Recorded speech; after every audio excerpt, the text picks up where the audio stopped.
una decisión que bueno, la Suprema Corte de Justicia la tomó rápido, Ajá. no le dio vueltas y además mantuvo en el caso de Odebrecht al juez Ortega Polanco.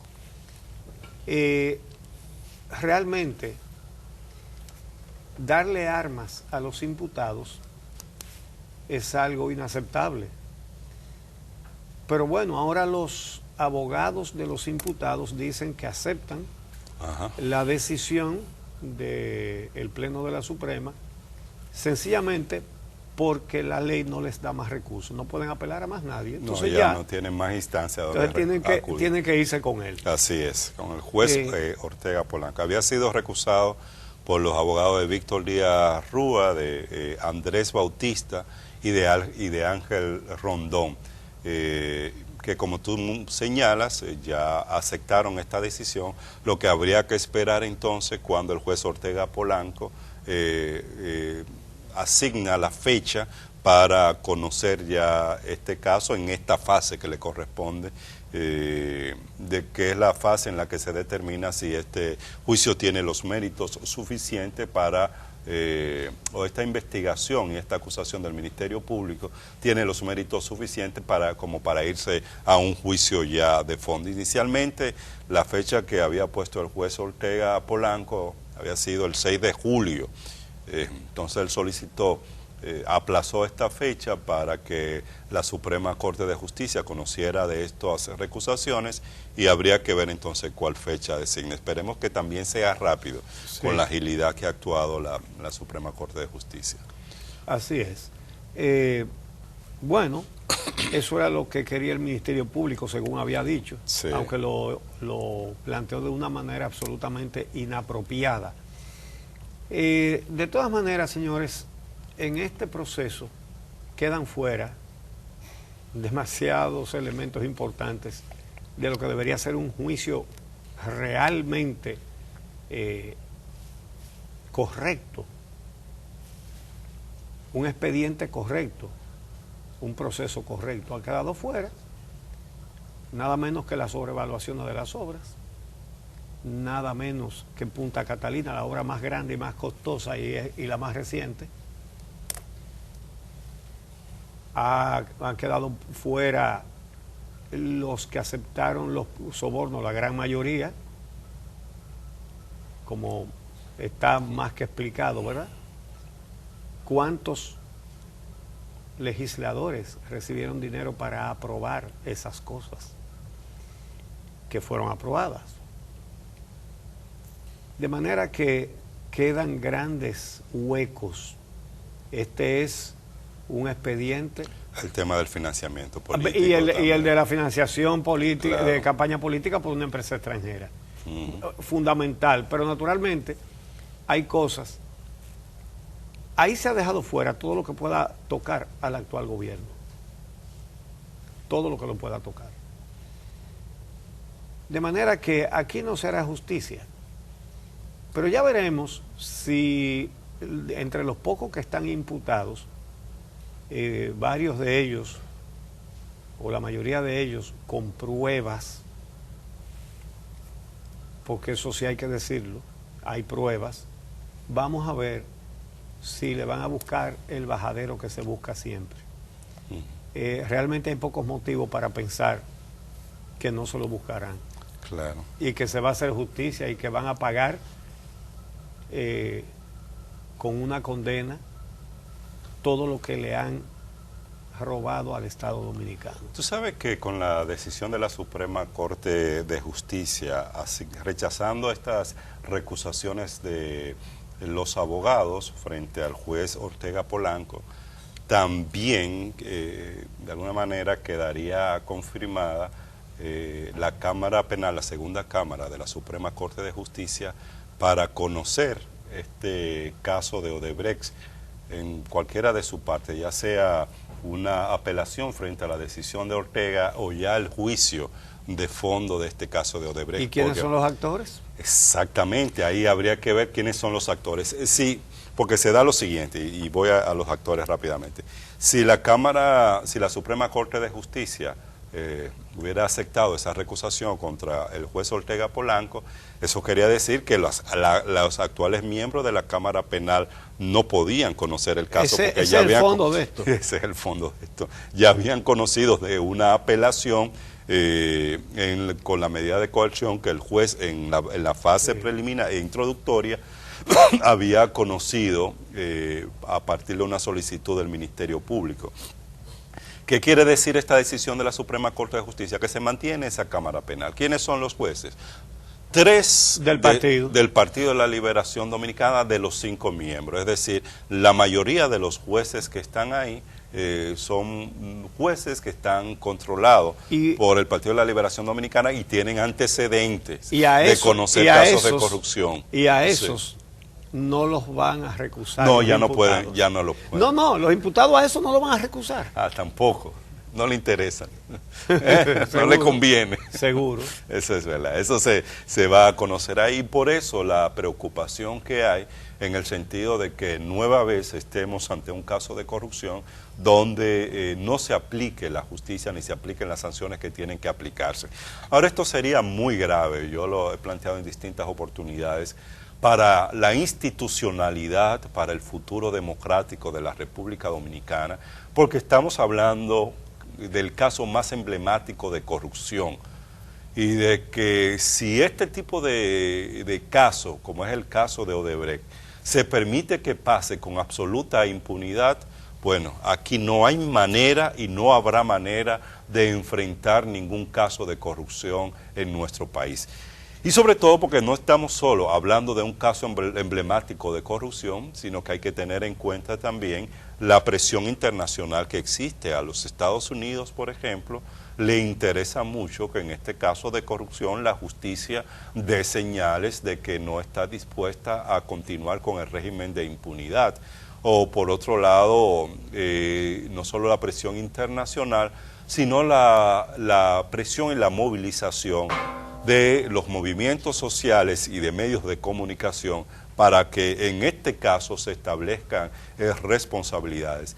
Quizás no vamos a tener, y todo indica que no se va a tener a todos los responsables del caso de Odebrecht, a los principales responsables de esa red que operó para que Odebrecht sea posible, que ya lo hemos dicho también en distintas oportunidades, una red de esa naturaleza y de esas dimensiones que operó durante tantos años no podía funcionar solo a partir de estos individuos que están encartados en el expediente de Odebrecht, y por eso se insiste en que hay otros que no están ahí en ese expediente, en esa investigación o en esa acusación. Pero si ni siquiera en el caso de los que están encartados en la acusación del Ministerio Público hay justicia y hay condena, pues mira, la situación podría ser muy grave para la institucionalidad de nuestro país, y en cualquier sociedad y en cualquier democracia se aprieta hasta un punto, porque si no es una apuesta al caos. Entonces, lo que tenemos que ver los ciudadanos es lo que vamos a hacer nosotros. Hay una convicción basada en la realidad de que no va a haber justicia. Porque esos jueces y esas cortes no fueron puestas ahí para jugar a la justicia. Fueron puestas ahí para proteger a los corruptos, para que no se pueda condenar a nadie que haya depredado el erario del Estado Dominicano. Están ahí para eso y no van a hacer una cosa diferente a esa. Ahora bien, la actitud es decir, bueno, aquí nunca se va a hacer justicia, y dejarlo así como aceptar un hecho consumado. No. Hay formas, y hay una que se está proponiendo, que es una marcha. Y miren, 2 pies caminando llegan, y millares y millares de pies caminando llegan con más fuerza. Y va a depender mucho de cuántos pies caminen el día que se haga esa marcha. Hay temor en el sector oficial con esta convocatoria. Y ese temor usted lo puede medir con la campaña de vituperios que han arrancado en medios prooficialistas en contra de esa actividad. Ya por ahí ahí es donde le duele. Eso es lo que le duele realmente. Porque realmente, si hay un mar de gente caminando, reclamando justicia independiente y fin de la impunidad, no crean ustedes que eso se puede enfrentar ni con la inversión enorme en propaganda, ni con fusiles, ni con macanas. Eso no se puede enfrentar. No se puede. Está demostrado. Guatemala, un pueblo que estaba mucho más sometido que el pueblo dominicano, que lo está porque lo está. Señores, esa gente, ante un robito fue lo que hubo en Panamá, salió en los campos, salieron a los caminos y a los cruces de caminos, y en los pueblos a los parques, y en la capital guatemalteca al frente de la sede del gobierno, y comenzó a reunirse a gente tranquila, ahí nadie dio un pellizco, gente tranquila, reclamando el caso de corrupción original que acabó con ese gobierno.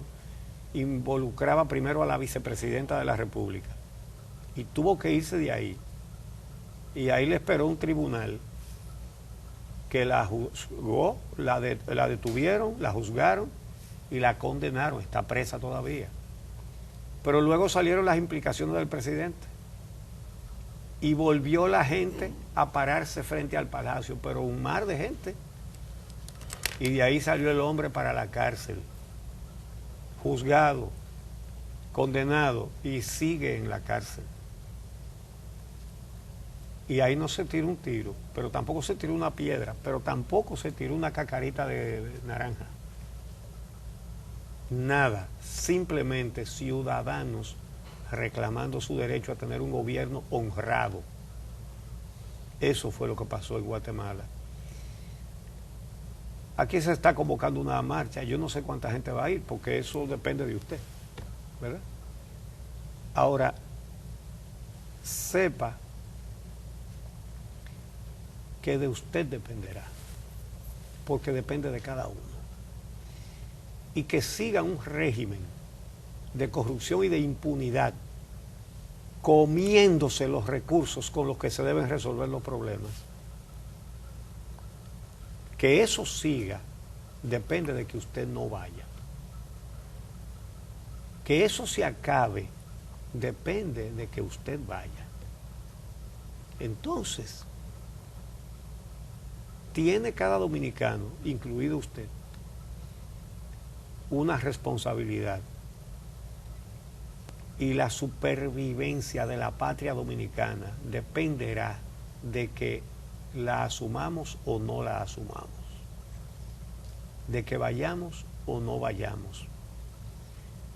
Se está acercando un momento que deberá ser histórico para la democracia dominicana. Histórico. Debemos quedarnos fuera de ese momento histórico, porque será la gesta histórica más importante de la patria dominicana, y además pacífica. Ya hubo una gesta, la del 4%, pero es que esto es mucho más grande. Esto es mucho más grande. Esto es que los electores, que los gobernados, cambiemos de una actitud tolerante a una actitud cuestionante y exigente. Y ese deber lo tenemos uno por uno, todos los dominicanos y todas las dominicanas. Uno por uno. Usted tiene la suya, nosotros tenemos la nuestra. Y el compromiso es estar ahí. Y mientras usted más oiga que están gritando en contra de eso, usted va a entender cada vez más claramente que lo que les preocupa es que la gente se manifieste y diga no más corrupción, no más impunidad, están temblando. Entonces, ¿cuál es el deber? Ponerlos a temblar, que tiemblen cada vez más. Y lo que los hace temblar es la lucha pacífica y razonable. No es ninguna otra cosa. Entonces, ¿quién puede parar este régimen de impunidad? Usted. Usted no se andaba buscando ese pleito, pero lo tiene, aunque no se lo buscara, porque se lo pusieron encima, se lo impusieron ese pleito. Bueno, pues mire qué buena manera de echarlo, caminando. Creo que nadie debe faltar a esa cita. Me parece que la palabra millón puede servir para el entusiasmo. Hay que estar consciente de que, bueno, yo creo que ni en Europa se ha reunido 1 millón de personas en ningún lugar. Pero ojalá se reúna aquí. Pero al menos que sea una cantidad sin precedentes en la historia dominicana. Con eso basta. Con eso basta. De manera que es un compromiso ineludible. Hay que tomar partido, en el buen sentido de la palabra, no por un partido político. Por una causa. Hay que tomar partido para decidir enderezar este país de todos los retorcimientos que le han hecho. Tranquilamente, impunemente y contando con que la gente no quiere estar echando pleitos. Bueno, hay que echarlo. Y reitero, cuando digo pleito, es un pleito pacífico, es simplemente una exigencia para los que están y para cualquiera que pueda venir en el futuro. Y el Movimiento Verde acepta que participe todo el que quiera participar. Y ojalá participen los PLDistas serios, que hay muchísimos. Ojalá participen. Ojalá tomen esa gran decisión para ellos.